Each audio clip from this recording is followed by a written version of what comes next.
Oh, hey guys. Currently still over here in Ohio getting ready to pass the last service plaza as you go west.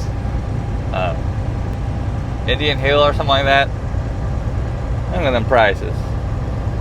The last load was pretty easy. 3-stopper, 30, what was it? 38.5, I believe. 38, something like that. 30. Heavy fucking load. Full load too, 30 pallets. My last stop was 24,000 pounds by itself, though, which kind of sucked. But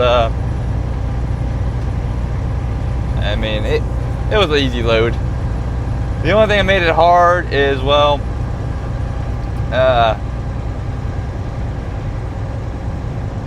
was all the bullshit rerouting I had to do over there. Well, the one time I decided to go down, like I said, down to Boise and go through Idaho and all that and go that way. I ended up doing the little runaround, and then that wasted a lot of time, right? But then I get over to Portage, Wisconsin, 2 days later? That sounds right. And I shut down for the night. Well, when I got out to go shower, walking by the trailer, and I just hear air dumping out of the trailer. And I found out my leveling valve on the trailer was shot. In hindsight, I thought about buying the valve when I bought the rod, and I didn't do that. But I didn't have the parts. I had to wait around in the shop, and well, they took total 5 hours, but like 3 hours, 3.5 hours waiting for a bay to be open. And then it took like an hour to get the part, and then it's like a 20-minute fix. So it was easy peasy fix. Just buy the part I would have done it myself, but $283 later, which is kind of insane because 112 of that was the valve itself, which they only charged me an hour of labor. They didn't charge me a part run. I guess it was like 5 minutes down the road. So that would have been like 30, 40 bucks. But whatever, that's fixed. Trailer ride's way better now with the brand new rod and valve. Now in the future, from now on, if I buy anything involving leveling valve, I'll just buy them both together. Which I knew better. For some reason, I didn't buy the valve. But also so that trip finished up Thursday. Did my pickup. It was a one pick, a full trailer. Got back to the cross dock around 1100, 1000, something like that. I was parked by like 11:30. Right, done for the day. I'm like, you know what? I'm gonna bust out the air dog. I should have it done by like 8 o'clock. Especially not going into a blind, not really knowing what to do. They give you an instruction book, but there are some things in there I had no idea what the fuck they were called, like ORB plugs. Never heard of those fucking things. Fun fact though, you probably know what they are. They're pretty much a plug that goes into the end to. You see them on all AIOs, like water cooling, right? They're pretty much you take off a hose and plug it. I guess and when wherever that hose comes out, the fitting, whatever, an ORB plug is what goes in there. The more you know. I knew of the plug, never knew his name. Also had my hose, my little vice grips that I had pinched the hose off, my coolant hoses, right? Because my old water separator had coolant run through it to heat it up. Those slipped off or something. Something happened. I don't know. It was very, very windy.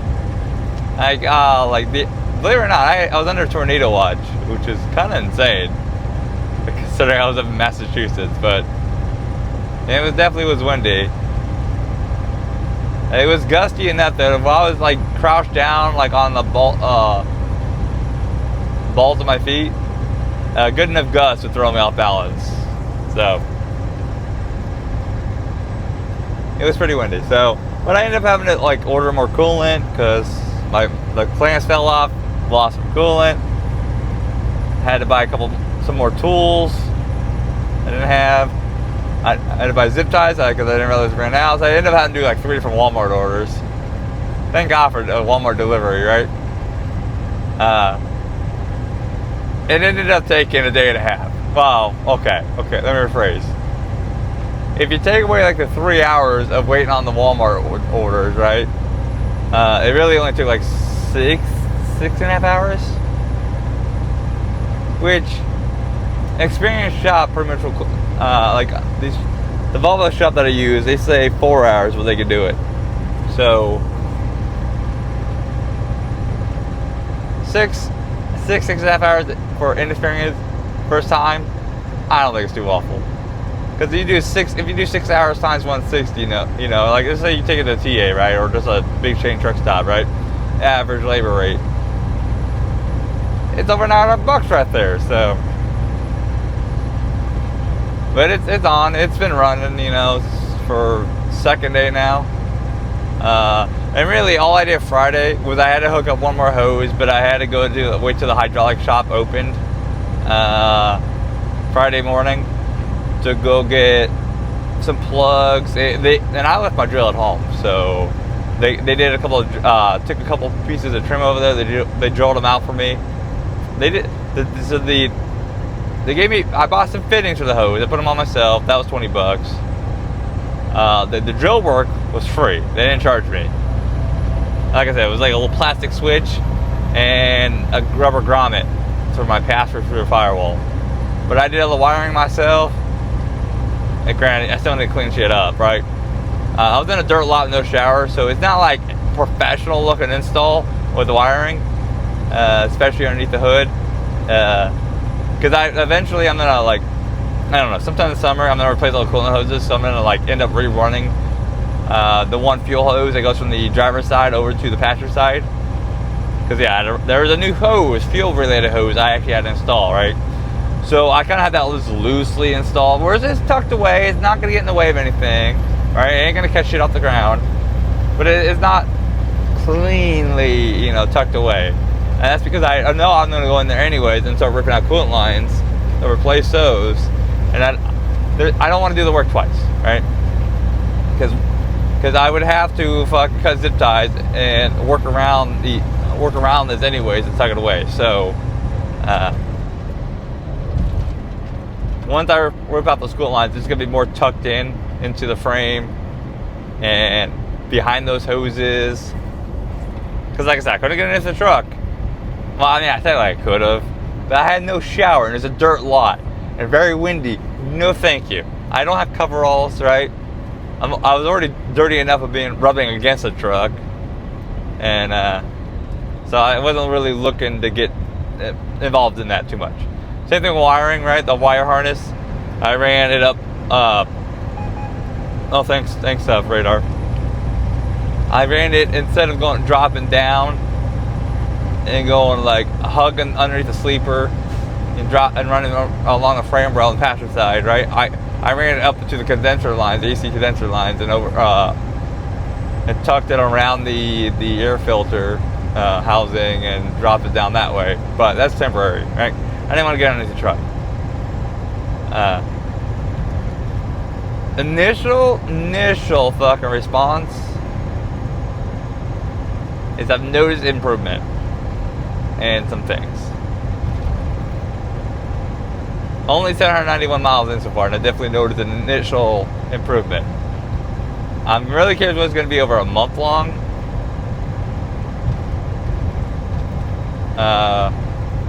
But I don't really want to talk about it too much until I get at least like into a month or 2 months, or hell, a quarter, something like that, right? I do know there's 3 more things I'm going to buy for this, and that's the heater wrap, so it's heated, right? Because there's no more coolant going to it, so it'd be electric heating that runs off the batteries again. That's going to have to be bought before the winter, because if you're going to gel up that's probably where it's going to start, is your water fuel separator. If that's not heated, if you're going to gel, that is usually where it starts, because that is the most exposed with the littlest fuel in it. Like, that's why they say the lower your fuel tanks, the easier it is to gel. But that water fuel separator has the least amount of fuel in the area, so that's always if you're going to gel up, that's the most likely area. I've never had to worry about that, but also my fuel is always treated to at least -9, just because of my the everyday fuel, the fuel additive I use. One of the properties, it always treats down -9, even though, and there's other things. It raises cetane, you know, so there's other benefits. But a trooper. So I'm gonna buy. So I lost my water and fuel sensor. I no longer have an OEM hookup right now. Right. Well, I have that plug, but the sensor. You weren't gonna reuse the sensor out of the old. I'm out of my old DAFCO with this, right? But they've made their own. So, okay, I got 2 filters now. I don't have one for the water fuel separator. I have one for fuel and I have one for water. So I can actually drain the water, which I'm gonna attempt to do that every week, right? And because the filter itself can last up to 40,000 miles as long as you keep draining the water, right? So I'll probably do that once a week. It's water too. I can just dump it wherever the fuck I want. It's water. But there's a little swivel at the bottom. That's a little valve that you open and that drains it. Now I can also buy a water and fuel sensor that would work with my OEM plug, that would replace that valve, that little black cap that I twist open, and I replace it there. But I'm also going to buy the little bowl, the little clear bowl, acrylic bowl, or I'm assuming it's acrylic, plastic, whatever, right? And put that in the bottom of the filter with that valve there, water and fuel separator. And that's going to be probably like another $200, but I think the plastic bowl is just a monitor, right? Can see, you know, the quality of shit going in there, sediment, whatever, you know. But that would be the least on the priority. The first one is the water and fuel sensor plug. So I can plug my OEM plug into that. And well, obviously I'm gonna buy filters though, but filter box. But you know, always have filters because these are now spin-ons. There is a cross reference. There's a lot of filters I can use. However, though, if I use cross reference, which in a pinch won't hurt, I cannot use my OEM water and fuel sensor. You know, can't use that. But there is a little dummy light too that'll tell you if the filter's plugged or the fuel pressure is not, you know, there. So it's not the end of the world too, especially if you're draining every day. You know, you kind of see. But I ain't gonna lie, I struggled the first day. Not having leverage kind of sucked, especially like so like on this is where it sucked the most. On the driver's side, slightly behind the fuel housing, so where the fuel filter is, right? I had to take out, disconnect a quick disconnect there, and put a new T-fitting in a sense, but a quick connect T-fitting, and attach that new fuel line to that. Okay, wouldn't be so bad. However, where it is, I'm only 6 foot, okay? So where it is, I'm not exactly like long armed. I'm more leg than I am armed, okay? I couldn't. So the wheel liner, my plan was to take that all the way off, right? To give me, so I can press all against the frame and be able to duck underneath and be able to do that. Because I had the steering wheel arm, right? It's right there, right? The steering wheel rod, it's right there, right? So like, something must have happened to this wheel liner to where the back bolt behind below the power steering reservoir is just round. It's been rounded completely off. So like, my only option now to remove it really and to put a new bolt in there is to like sawzall the bolt off. Put a sawzall between that liner and the bolt and the frame, just cut it off. But and I'm gonna have to do that because I need to get that wheel liner off sometimes. But so I was only able to get half off. Problem is though, I still couldn't get close enough because that wheel liner pushed me off about a foot. Because I still can't, like I had the tires turned all the way to the left, you know, pressed forward, and my shoulder is pressed against the steering wheel rod, and it would have been way easier to pit. I couldn't get underneath the truck to get to it because with the I shift, it's a heavy I shift, so I can't even, and like I'm not that skinny to sit between the I shift and the frame rail, you know. And because if I did, I have to sit sideways. So I mean, I'm not getting leverage there. The only other real option would have been to either roll, like I'll have like a man-made ramp or something, you know, I can roll the front steers onto and do it that way. Because yeah, getting up to it from underneath would have been way easier.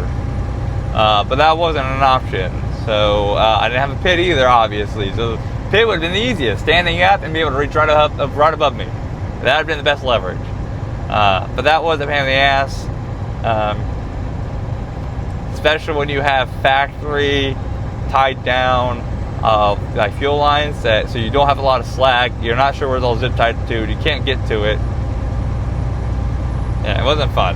I'm probably going to end up investing in, because the Volvo, I don't know if everybody uses, but Volvo has plastic fuel lines. What a cat. So I don't know if I can. Well, I'm not going to see how much they are. I should just replace them because they're plastic, you know. But I also wonder if there's an alternative. I don't know. I don't think I want to do rubber, but like silicone maybe. I don't know. But either way, I should really replace those fuel lines. But trucks definitely are happier. I'm really excited. Like, I'm not heading to the West Coast with this run. Light on freight again, right? So, but I ain't going to NorCal currently. So, but I'm really curious how the trucks will behave next time I'm actually heading east from Northwest, going up Lookout. Because this truck is where it struggled the most, has been Lookout. Now, this summer I still plan on going by the dealership and cranking this shit up to like 500 horsepower, 1850 torque. Because right now it's 4 1/4, so 425 and 1750. I already noticed so I'm 37.5 with this current load. What a pilot. When I left my crosstalk this morning, or yesterday morning, right? There's an on-ramp, a big hill you gotta climb immediately, right? And usually with this weight, I'd get around 40, maybe 43 by the time I get to the very, very top of the hill. It's like a mile-long climb, okay? You get a little reprieve in the middle where it kind of levels out, you get a little speed, but like normally I ain't gonna see shit until I get to the top of the hill. Well, I got 50 miles an hour at the top of this hill with the air dog on. I know before that would never happen. Never. So, and I have noticed some MPG increase already. Especially because, for those who are unfamiliar with Mass, when you leave Boston, you're climbing pretty much the whole way up into New York. You're climbing. There are some pretty good grades. It levels out in the middle around Springfield, right? But then you go right back to climbing. But normally the truck would struggle to get 6 to Springfield. That's an hour away, okay? I got 6.4 when I got off the interstate to fill up, okay? So there was already an improvement. Normally I would be at so I lost MPG immediately because I had to get back on the interstate, get up to speed, immediately climb a hill, right? So when I hit the road again from fueling, I was at 6.2, right? It's only 70 miles into it, right? So it's only 70 miles from my crosstalk to my Chicopee, right? So that's usually why I fuel, because it's cheap. It's cheapest fuel in the whole region right now, right? 484 is what it was. And when where I usually feel in New York is like 505, so pretty good discount, you know. Well, normally when I get to the New York interchange, I'm at like 6'2", 6'3", got there 6'5", after having to regain my MPG and still, you know, and was climbing the whole way. So like, I not only did I lose MPG because I stopped, and you know, I idle when I get fuel, right? And especially when you're so low, only 70 miles into it, it's gonna really plummet. So I had to build all that shit back. So, but 6'5", normally 6'2", 6'3", an improvement, especially with this weight. I am gonna lose some weight. This is a weirder delivery. I got delivery tonight in Illinois, and then Kansas City tomorrow, then and then Salt Lake, then NorCal, right? I lose like 12,000 pounds though. Well, I lose like 9,000 today and tomorrow, and then I lose like another 3,000 in Salt Lake City. So I should see a massive improvement. But however, here's the real thing: is Monday's going to be a real test. Because Monday I have to deal with a pretty good crosswinds in Nebraska, anywhere from 15 to 20 mile an hour sustained crosswinds coming down straight from the north. Unless it changed direction again, because originally it's supposed to be headwinds. Now it's crosswinds. So, but I'll definitely keep you guys in the loop on that one.